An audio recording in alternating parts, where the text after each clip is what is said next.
Hello student, स्वागत है आप सभी का एक नए वीडियो में। और बात करेंगे इस वीडियो में यूपी फ्री टैबलेट स्मार्टफोन के ऑनलाइन रजिस्ट्रेशन के बारे में कि आपको इसके लिए रजिस्ट्रेशन कैसे करना होता है, फॉर्म कैसे फिलअप करना होता है, कौन कौन से बच्चे इसके लिए एलिजिबल है, किन किन बच्चों को मिलता है। ए टू जेड आपको सारी जानकारी मिलने वाली है। जैसे कि मैंने आपको पिछली वीडियो में लिस्ट के बारे में जानकारी दी थी कि आपको लिस्ट कैसे मिलता है, अपना नाम कैसे देखना है, ये सारी जानकारी मैंने आपको दी थी।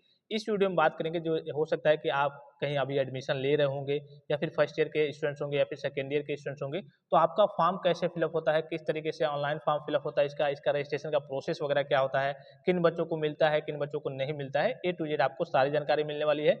यहाँ पे देखिए, डीजी शक्ति, आपको मालूम है कि ये जो यूपी फ्री टैबलेट स्मार्टफोन योजना है, ये एक फ्री की योजना है। और इसे अब हम पहले जो इसका नाम था यूपी फ्री टैबलेट स्मार्टफोन नाम था, योजना नाम था, अब इसका नाम स्वामी विवेकानंद युवा सशक्तिकरण योजना कर दिया गया है। ठीक है, तो यहाँ देखिए, डीजी शक्ति युवाओं के डिजिटल सशक्तिकरण और उत्तर प्रदेश की बेहतर शिक्षा प्रणाली के लिए एक योजना, जिसे हम यूपी फ्री टैबलेट स्मार्टफोन योजना के नाम से जानते हैं, और अब इसका नाम बदल के स्वामी विवेकानंद युवा सशक्तिकरण योजना कर दिया गया है। तो यहाँ देखिए, पहला पॉइंट दिया है कि डिजिटल इंडिया के उद्देश्य को सफल बनाने के लिए उत्तर प्रदेश सरकार ने माननीय मुख्यमंत्री योगी आदित्यनाथ जी के नेतृत्व में डीजी शक्ति योजना की शुरू की गई है। मतलब इस योजना को शुरू किया गया है यूपी के सीएम जी द्वारा, माननीय योगी आदित्यनाथ जी द्वारा।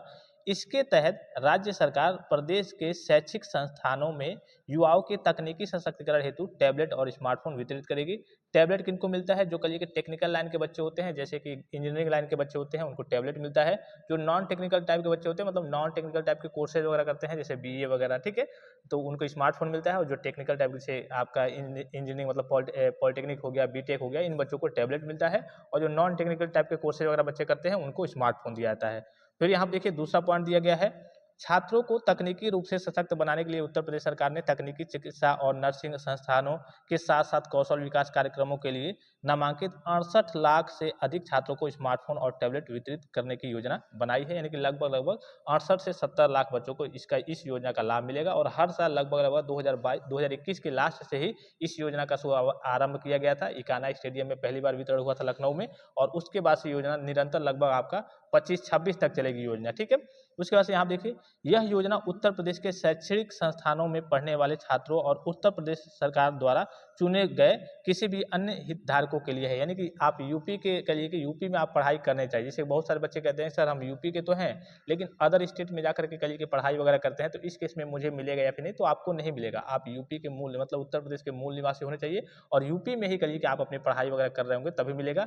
अदर स्टेट के भी जो बच्चे, जैसे बिहार वगैरह के बच्चे आकर के यूपी में पढ़ाई करते हैं, उनका भी लिस्ट में नाम चला जाता है, तो उनको भी यहाँ पे स्मार्टफोन का लाभ वगैरह मिल जाता है। ठीक है, फिर ये सारी चीज़ें कही गई हैं कि इसमें बहुत सारे एप्लीकेशंस वगैरह, बहुत सारी चीज़ें आपको देखने को मिल जाएंगी। वहाँ पे जॉब्स के रिगार्डिंग भी बहुत सारे एप्लीकेशंस वगैरह, जो भी आपको टैबलेट स्मार्टफोन मिलेगा, उसमें बहुत सारी चीज़ें आपको देखने को मिल जाएंगी। ठीक है, फिर यहाँ पे देखिए, जो इंपॉर्टेंट पॉइंट है, विश्वविद्यालय और कॉलेजों द्वारा पोर्टल पर पात्र छात्रों का डाटा फीड करने के बाद टैबलेट व स्मार्टफोन का वितरण किया जाएगा। इस योजना के तहत टैबलेट स्मार्टफोन प्राप्त करने के लिए छात्रों को कहीं भी पंजीकरण आवेदन करने की आवश्यकता नहीं है। यानी कि सीधे कहने का मतलब है कि आपको कहीं भी कोई रजिस्ट्रेशन करने की आवश्यकता नहीं है।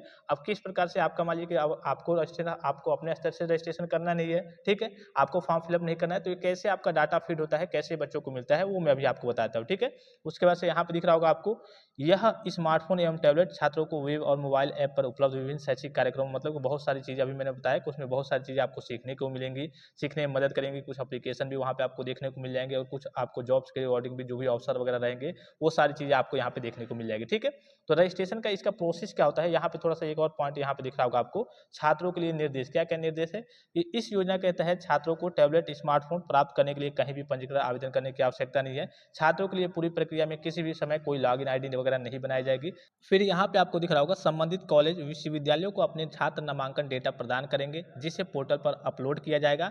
और नेक्स्ट पॉइंट है, डेटा अपलोड और सत्यापित होने के बाद छात्र अपने टैबलेट स्मार्टफोन की स्थिति के बारे में जानकारी प्राप्त कर सकेंगे। डेटा में किसी प्रकार की गड़बड़ी होने पर छात्र इसकी सूचना अपने कॉलेज के नोडल अधिकारी को दे सकते हैं। छात्रों को उनके टैबलेट स्मार्टफोन की स्थिति के बारे में एसएमएस द्वारा नियमित अपडेट मतलब प्राप्त होते रहेंगे। इसके लिए आपको अपने स्तर से कोई रजिस्ट्रेशन करने की जरूरत नहीं है, कोई फॉर्म फिलअप करने की जरूरत नहीं है। हाँ, कभी कभी ये होता है कि कुछ कॉलेज वाले होते हैं, कुछ आपको एक नॉर्मल सा फॉर्म देते हैं, कहते हैं कि इसको फिलअप करके कॉलेज में सबमिट कर दीजिए, लेकिन ये रूल नहीं है। जो भी आपका एडमिशन हुआ रहता है, मान लीजिए कि आप 10th पास करके या फिर 12th पास करके किसी भी कोर्स में एडमिशन लेते हैं, यूजी के, पीजी के, डिप्लोमा के, किसी भी कोर्स में, तो आपका जो कॉलेज में एडमिशन होता है, जो डेटा रहता है, उसी डेटा को उठा करके और जो फ्री टैबलेट और स्मार्टफोन की वेबसाइट है, डिजी शक्ति पोर्टल की वेबसाइट है, उस पर अपडेट कर दिया जाता है। और जैसे ही कहिए कि विभाग के द्वारा टैबलेट स्मार्टफोन बन के आता है, वहाँ से आपका नाम अप्रूव्ड हो जाता है, वेरीफाइड हो जाता है। उसके बाद से आपके जिले में और आपके कॉलेज में आता है फ्री टैबलेट और स्मार्टफोन, वहाँ से सारी चीज़ें मेंशन होकर आती हैं टैबलेट और स्मार्टफोन पे। आपका नाम किस स्टूडेंट्स का है,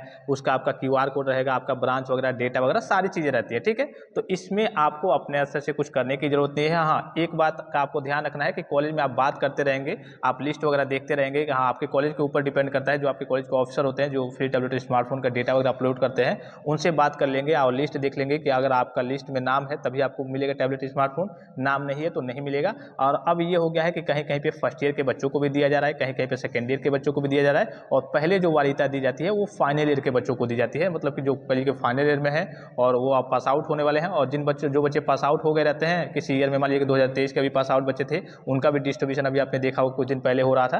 तो पहले वरीयता पास आउट और फाइनल ईयर के बच्चों को दिया जाता है। फिर अगर सेकेंड ईयर के बच्चों का भी वहाँ पर अधिकता रहती है, टैबलेट वगैरह बन के आ गया रहता है, तो सेकेंड ईयर के बच्चों का भी। और अभी आपने कुछ दिन पहले देखा होगा, अपडेट मैंने आपको दिया था कि कई जगह पे, कई कॉलेज में फर्स्ट ईयर के बच्चों को भी मिला है, ठीक है। तो ये चीज़ है, आपको अपने तरफ से कोई रजिस्ट्रेशन करने की, कोई फॉर्म भरने की जरूरत नहीं होती है। आई होप कि वीडियो आपको इन्फॉर्मेटिव लगा होगा। और भी किसी प्रकार का संदेह, कोई डाउट्स, किसी प्रकार की समस्या हो तो आप कमेंट बॉक्स में कमेंट करके पूछ सकते हैं। फिलहाल इस वीडियो में इतना ही, इजाजत दीजिए, धन्यवाद, थैंक्स फॉर वॉचिंग, मिलते हैं नेक्स्ट वीडियो में।